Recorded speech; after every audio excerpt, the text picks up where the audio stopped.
Okay. Good morning, everybody. Thanks for joining us this morning. I know it's a busy time for broadband companies. So I'm just going to introduce Barbara Hauswirth and let her start the presentation about what Washtenaw Community College can offer in terms of training certifications. And we're happy that Washtenaw is a member of the association. So Barbara, please start. Great, thank you. And thank you for inviting us. I really appreciate it, Scott, and I appreciate everybody who's on the call.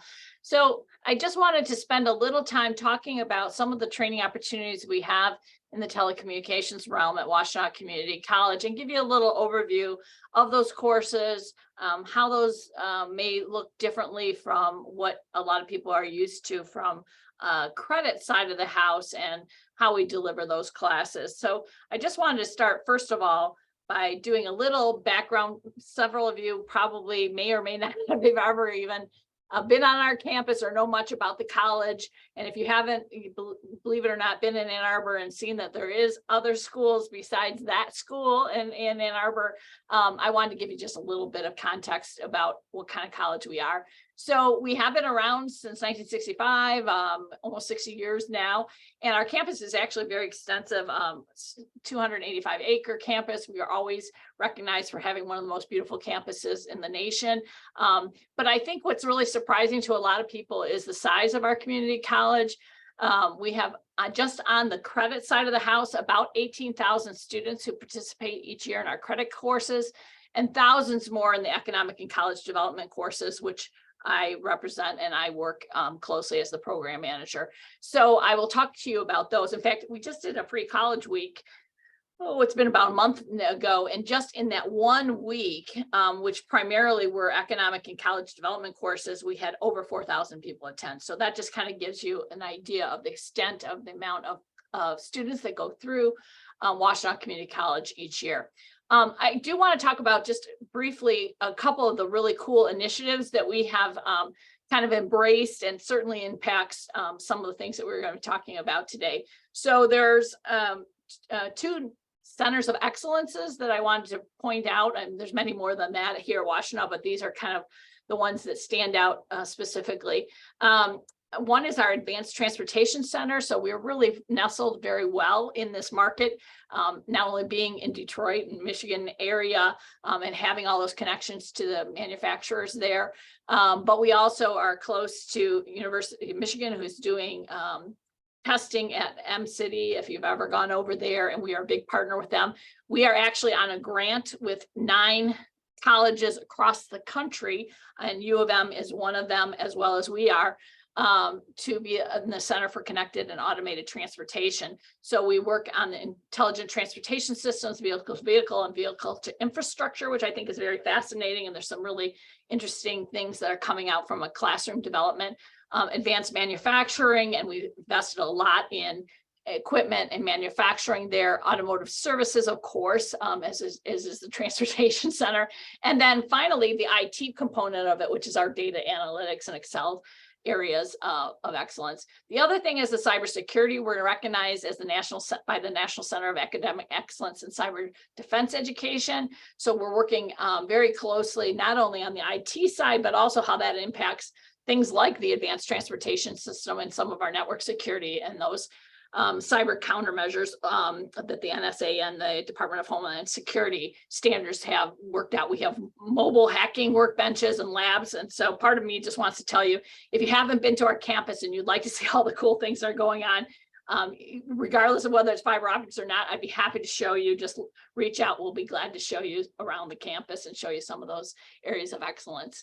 But as it relates to non-credit training, I wanted to talk to you about that and what that means. Sometimes I think even myself, before being involved in a credit and non-credit program, I didn't really know there was two sides of a lot of houses, especially community college. And so the credit side obviously matriculates hopefully to a degree, associate's degree, a bachelor's degree, a master's degree, whatever kind of degree you're going for, where the non-credit training classes usually lead to certification, but they are accelerated training that is industry specific. So we also have a workforce certification center on site. Part of our fiber optics training does require that they go through certification training. That's just one of over 200 types of certifications that we actually test for here on Washtenaw campus. So I just wanted to make you aware of those fast track training classes, which again include the fiber optics training classes. Our professional development courses, which also are non-credit classes, are usually more CEU focused. So if people are trying to keep their industry certifications, they have requirements every year. Like for example, our code officials have to have so many CEUs every year to maintain their licenses. Those are what our professional development courses are geared for. I'm happy to announce that we have been doing online for a long time prior to even COVID. And so we're very, very versed in that. And of course, we've done in person forever. But now we're introducing a new HiFlex class, which basically means that our classes can be live. We'll have a live class going on, but streamed live out to remote locations. And that's a really great thing for people who are all over Michigan or even all over we now have students from over 100 countries taking classes. So it allows us, our fiber optics tends to be really hands-on, obviously. So that doesn't lend itself to many HiFlex opportunities right now, at least.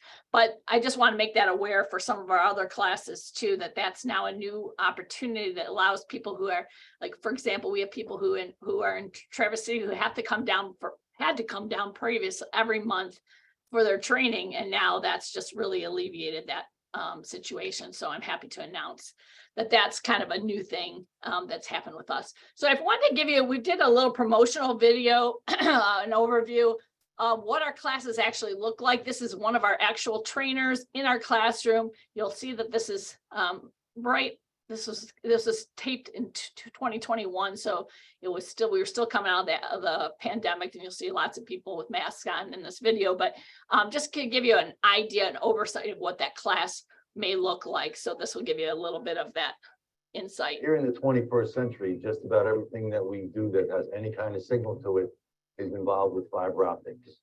Everything from whether it be data, voice, video, cell phones you're working with, entertainment boards that you're watching when you're sitting in a stadium, everything nowadays is run with fiber optics.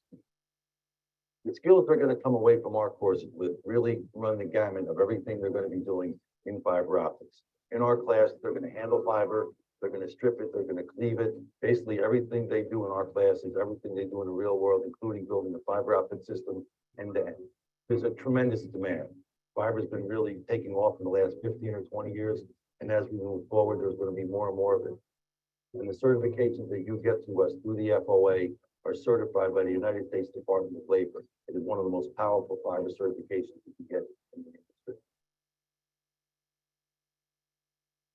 So you'll probably agree that it's been taking off for more than 15 or 20 years, but in his opinion, it's been taking off really rapidly in those last 15 or 20 years, especially for those who've been in the fiber optics industry for a while.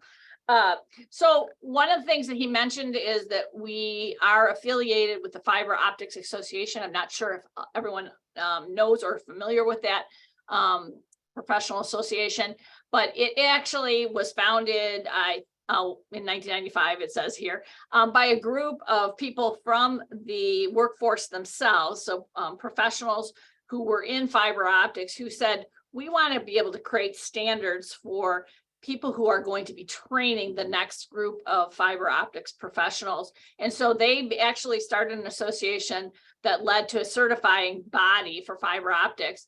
And it really just evaluates and approves trained organizations and trainers who would be teaching in these approved schools in the area of fiber optics, and gives them a level of standard, and then also ties it to a certification.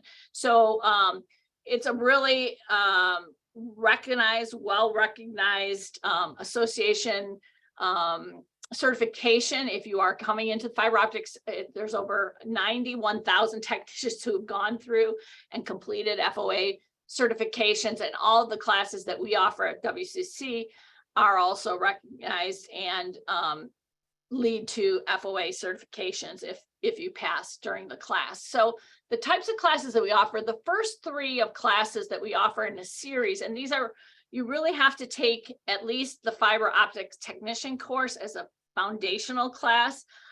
is a fiber optics technical course, leads to also the classes specialist in splicing and testing and maintenance. And then on demand, we offer the outside plant class. So that's not offered every couple months, but it's offered when we get a request for people who need some more specialized training in that area. The first three classes, the technician, specialist, and testing class, they are offered all in 1 week. So the nice thing about it is someone can come here, start with the CFOT, which is the technician course. Then once that's finished, immediately follow into the splicing and then the testing and maintenance class. So in 1 week, they could take all three classes and have 3 certifications in those areas. So this is just a quick description of the course. Again, the foundational course, the course is obviously well designed so that's tons of hands-on activities. About 85% of the course will be hands-on activities, as you saw in the video. They do some, of course, industry terminology and jargon, and then go into more of the actual day-to-day working with the fiber and troubleshooting and doing some testing through there. So it's a 23-hour course. The first course, the CFOT, we have classes that run about every couple months, about 2 to 3 months, depending on the demand. Our next classes will begin June 26th, and then following class will be offered in October for the CFOT class. The fiber optics specialist in testing gets more into that, the testing mechanisms. Again, just an extension of that. You must take that CFOT class in order to be even eligible to go into this class, but you don't necessarily have to have taken it in that week. So if you took it, I believe it's within the last year, it might be a little longer, but if you've taken the CFOT course within the last year and now want to come back, which a lot of our people at first may try out that 23-hour course. There's a 14-hour course in just testing and maintenance, and then it's followed immediately by our specialist in splicing class. So again, they're meant to be successive, and you can read a little bit of the description, but if you ask me a lot of the details, I will be the first to say I'm certainly not a fiber optics specialist. So all those acronyms don't mean a ton to me, but I'm sure they mean a ton to you in terms of what we have to offer. And then here's also about the outside plant and what that means. And then also it's a 16-hour class, typically done in a 2-day format that gets into a little more detail. Also, all of the classes include class materials. For example, this book, I think you can see it, is one of, oh gosh, that's a weird picture, sorry. One of the books that is included in the testing materials. This book actually in particular was written by Jim Hayes, who's the president of FOA. He's written, I think, like 9 books. He also, if you're familiar with ISE magazine, he's a regular columnist for ISE magazine. He's been in the industry since like the 70s, and he actually started one of the first fiber optic test equipment companies, Photech, if anyone's familiar with that. But in addition to the textbooks and the exams, which are all included in that price, so at the end of each class, they will be given that FOA exam to see if they are certified in that area. They are also given memberships to the FOA. If they take any of the first 3 classes that I mentioned, they are given a 1-year membership to FOA, which is really nice because the FOA also puts out a newsletter and has lots of a knowledge base, especially for new people coming into the industry. It gives them an opportunity to get a lot of relevant information on the industry and articles and all those kinds of things. So it's a great add-on benefit to taking the class. If you take the outside plant, it's a 3-year membership to the FOA included in that course costs. So many times this comes up. I know we are all very cognizant and looking for ways to how do we fund this, and and individuals ask this, and certainly employers ask this too from us, is how are we going to continue to fund this? A lot of our employees are asking whether this has to come out of their pay. And I will say our funding options always are changing. So first of all, if you do have someone who's interested and you are not providing tuition reimbursement or tuition assistance, and they would be private paying for fiber optics training, let us know, or at least work with us to see if there's any funding. During COVID, we had a lot of funding. That kind of went away after last year, but in addition, we've gotten some additional new funding. One of them is a private scholarship. It's called the Thompson Grant, where the scholarship pays a certain amount, WCC matches it. So it actually covers 90% of the tuition, and the students are only responsible for 10, but they have to meet certain income and requirements and show a need for being it. So not everybody fits in that mode of showing a need based on their income. The other funding streams that are available, there certainly is lots of funding out there for veterans and family members of veterans. So there's the GI Bill that I think most of us are familiar with, but there's other programs called COOL. There's a Army CA grant that's dedicated really for programs just like ours, the short-term programs, certification based programs. And they get the Army CA program is about $4,000, a little over $4,000 a year, and it's regenerates every year, which is very unusual in the veteran world. So not only can they take classes this year, but again, they get additional monies next year for that same ability to continue on with their training. And then my CAA is specifically for spouses of veterans. So if you do have family members who also want to take training, funding may be available to them. I think I saw something in one of your newsletters about the Going Pro Talent Fund. So many of you may be familiar with that, but I just want to re-emphasize, if you are going to be interested in applying for that, applications close on May 24th for that. And they also offer tax credits as part of that Going Pro opportunity, and it ranges, but you can see the range there too. In addition to the Going Pro for individuals, there's also community funding if an individual is a Michigan Work client or qualifies to be a Michigan Works client. And usually the community funding is fully sourced, meaning that they pay for it all. So again, lots of different ways depending on the situation, but some of them are very much needs-based. And then of course, there's always employer-based tuition or tuition assistance if you offer that. I will tell you, I think that's a great benefit to be able to attract and retain talent. And I think that's one of the reasons I wanted to come and talk, is that I hear from a lot of different employers, and I think we've been hearing this for a long time, is where are the people? Where are the people that we're going to need to help sustain our businesses, and where do all these people go? Because it seems like everyone's having this labor shortage issue. And coming from an HR background myself and being a recruiter for several years, we have found that this obviously is goes ups and downs, and sometimes you have shortage, sometimes you have a lot of people available. This is one of those areas I just have been hearing about this literally since the pandemic, and it doesn't seem to have changed much, is that we just can't find experienced hired people that we want to employ. They're just not out there, or we're paying a really high premium because we're taking them from competitors, and they want a reason to leave, and it has to be a lot of times driven by labor prices, right? So they're getting into bidding wars, and that's not necessarily always the greatest thing from a bottom line perspective for management to be getting in bidding wars and paying a highest dollar for their labor. So you can try to find them, and hopefully you've had some luck with that. But I also just want to put this out there, that part of the reason I think one of the things that's really attractive about our training program is it's a quick ability to get some people some basic skills to get them in the door, or if you've hired them already and need to bring them up to speed quickly.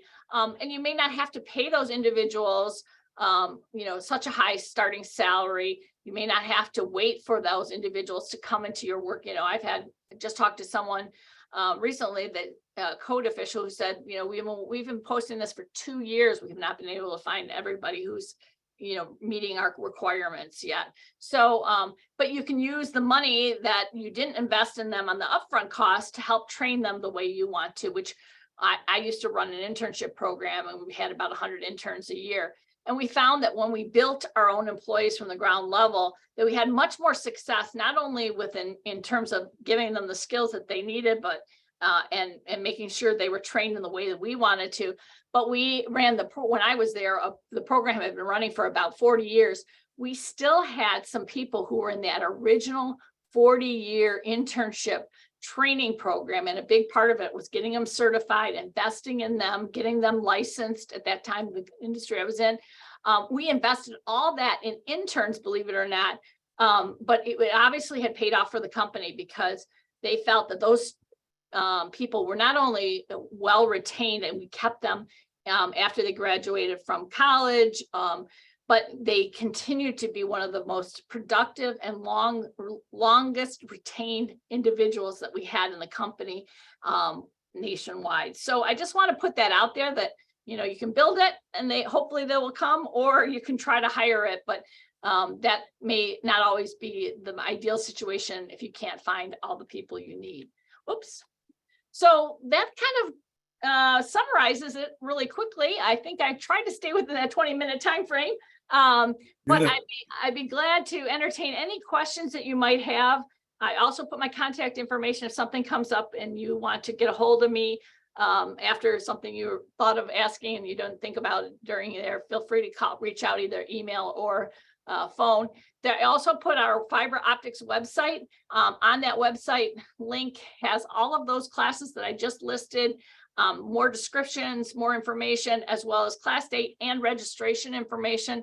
So if you need any of that information, it's all contained on that fiber optic website link that I provided here in this last slide. So with that, I'll open up to questions if there's any. I have one from chat, came to me. I'm not sure if this is too technical or not, but on your outside plant specialist class, is boring or aerial installation going to be considered?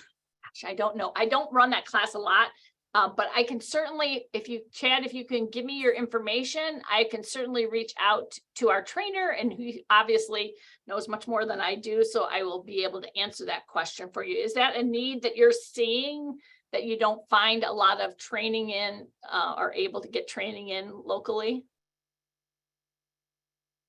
So I'm the chat guy. This is Doug Gabrielson. I thought I'd just send that in to Scott. There's a need for more of the actual physical installation of the fiber optic, right? Not just determination, testing and all that, which is all good stuff. Yeah. But there's a need for learning how to do boring, aerial, and just getting the actual fiber out into the field, if you will. Okay. Well, Doug, if you can, like I said, just maybe put your information, your email in the chat box. I can certainly get back to you one-on-one to let you know what the answer is to that. I just don't know off the top of my head. And I appreciate that. I'll be honest, even finding people to do what we do, we are one of a very few in the Midwest. I think there's only 2 companies in like a 6 or 7 state area that does our fiber optics training. So it's just hard to find the training. So if there are certain areas that you're finding you're needing training in or lacking in training, that's the other thing that we can do, is a customized training program for just your employees or specific topics. If it warrants that, we can, if we feel that there's a demand enough out in the marketplace, we can actually put together a specialized training program that addresses that. So please let me know that insight, and we'd be happy to work with you, or specifically if you want to do an employee training for any of your organizations. We have a minimum number that we have to do it with, but as long as we meet that minimum number, we're happy to do more customized training programs for specific companies.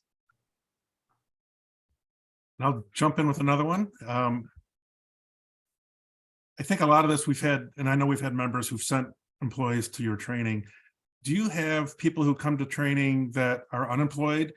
How could we recruit folks who have been through your training to become employees? Yeah, good question. So I would say, in general, most of the people that do attend our trainings are employed. However, we have had people who are definitely not employed.